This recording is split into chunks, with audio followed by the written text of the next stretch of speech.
Dans cette vidéo, on va voir comment maximiser la création de valeur pour l'entreprise grâce à un label RSE en 5 points clés. Et pour ça, aujourd'hui, on est avec Michael Troquet-Gélin, donc responsable développement pour le label Lucie. Bonjour.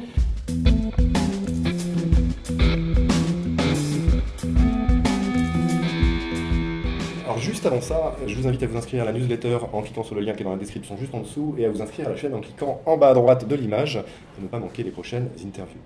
Alors pourquoi, Michael, c'est un enjeu important aujourd'hui que de chercher à maximiser cette valeur grâce à une labellisation?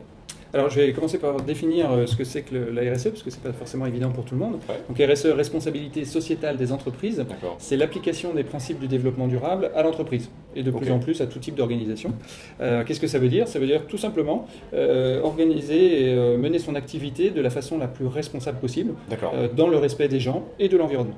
Alors donc il y a un besoin de se faire identifier comme une organisation responsable, d'en apporter la preuve, et pour ça effectivement les labels sont une clé qui permettent d'assurer justement cette identification et cette preuve. Oui, exactement, ça permet vraiment de se faire reconnaître comme une organisation responsable, et c'est un facteur de différenciation important. D'accord. Alors juste avant de vous parler des étapes clés pour mettre en place une démarche de labellisation, on va parler des bénéfices que vous pouvez en tirer, parce qu'ils sont quand même assez importants. Il y a un premier bénéfice qui est carrément des retombées économiques positives. Ça, c'est de plus en plus flagrant. Il y a énormément d'études qui montrent que la RSE, si elle est bien menée, c'est rentable. Parmi toutes ces études, il y en a une qui est très claire et qui a été très bien faite, qui est une étude de France Stratégie, qui a été faite en 2016, et qui montre qu'en moyenne, une entreprise qui a une démarche RSE robuste, bien menée, est 13% plus rentable qu'une entreprise qui n'est pas dans ce type de démarche. D'accord. Donc ça, c'était le premier bénéfice. Le deuxième gros bénéfice, il est plutôt lié, celui-là, à la réduction des risques. Alors en fait, le point précédent, réduire les coûts et augmenter les ventes, ça permet d'agir directement sur son compte de résultat. Et puis il y a aussi la création de valeur de façon un peu moins nette, c'est-à-dire que quand on a une démarche RSE bien ficelée, ça permet de réduire ses risques, parce que en fait, des sujets RSE qui ne sont pas traités, ce sont des risques latents. Et puis il y a aussi la valeur immatérielle qu'une démarche RSE permet d'augmenter. La valeur immatérielle, c'est quoi? C'est tout ce qui a de la valeur dans l'entreprise, mais qu'on ne retrouve pas dans les comptes. Voilà. Donc, par exemple, typiquement, des salariés qui sont heureux dans leur entreprise, c'est moins d'absentéisme, moins de turnover, plus de productivité. Ok. Donc toujours dans les bénéfices d'adopter une démarche RSE donc positive avec une labellisation au bout qui prouve en fait ce que vous faites de manière tout à fait concrète, il y a l'aspect différenciation, se différencier des autres. Oui, c'est un facteur de différenciation parce que quand on marque son engagement en RSE, alors ça ne veut pas dire que tous les concurrents ne sont pas responsables, mais il y en a beaucoup qui ne le sont pas. Et là, ça permet vraiment de marquer la différence et puis d'apporter la preuve qu'on a des actions réelles et qu'on est réellement responsable dans ces activités. D'accord. Alors un quatrième bénéfice qu'on a un petit peu en toile de fond, mais qu'on n'a pas vraiment dit encore, c'est créer un impact positif finalement pour l'environnement qui est quand même mis à mal, les ressources se raréfient. Qui dit ressources raréfiées dit augmentation des coûts et donc mise en péril de certaines activités. C'est indispensable. Là, c'est le but même d'une démarche RSE, c'est de diminuer ces impacts négatifs et de créer et de maximiser ces impacts positifs sur l'environnement et la société. Alors maintenant, on va aborder les grandes étapes assez rapidement pour labelliser finalement votre entreprise et pour bénéficier de tout ce qu'on vient de voir en termes de création de valeur à tous les niveaux.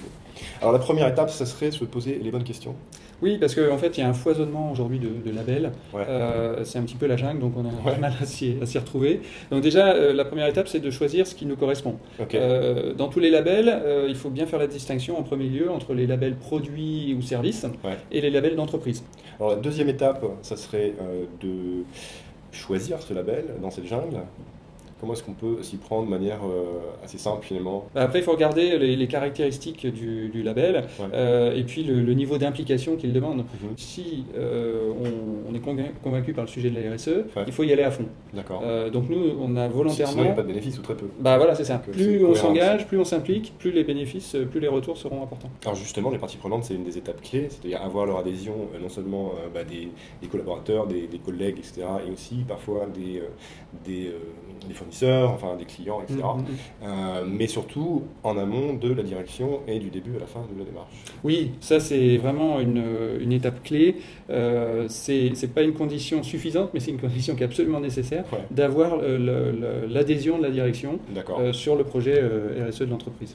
Alors, une fois qu'on a effectivement on a validé la démarche qu'on souhaite engager, que c'est validé par la direction, que la direction est vraiment impliquée, que les collaborateurs sont engagés aussi dans la démarche, ensuite, ça va permettre de passer à l'action et de commencer par structurer la démarche.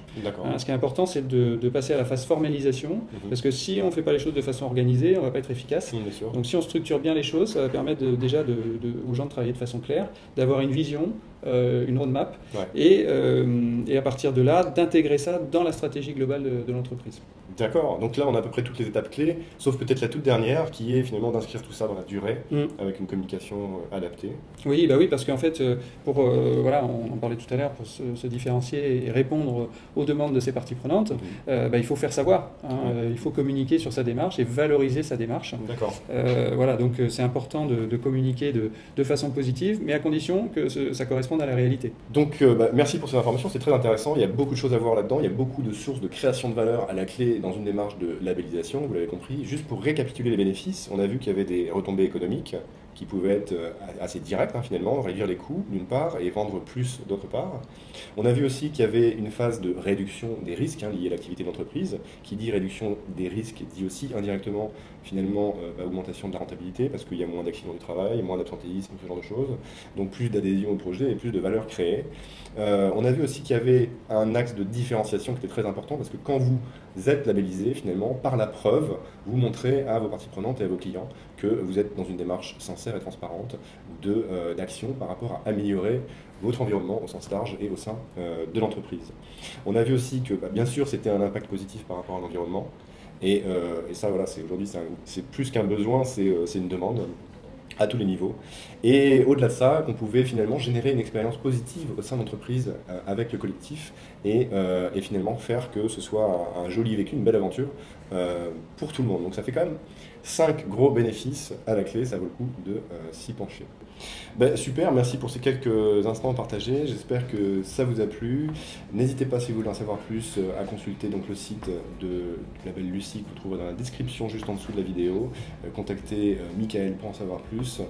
N'hésitez pas aussi à vous inscrire à la newsletter en cliquant sur le lien qui est lui aussi dans la description juste en dessous pour être tenu au courant de l'évolution du projet. Et inscrivez-vous à la chaîne en cliquant en bas à droite de l'image pour ne pas manquer les prochaines interviews. Merci.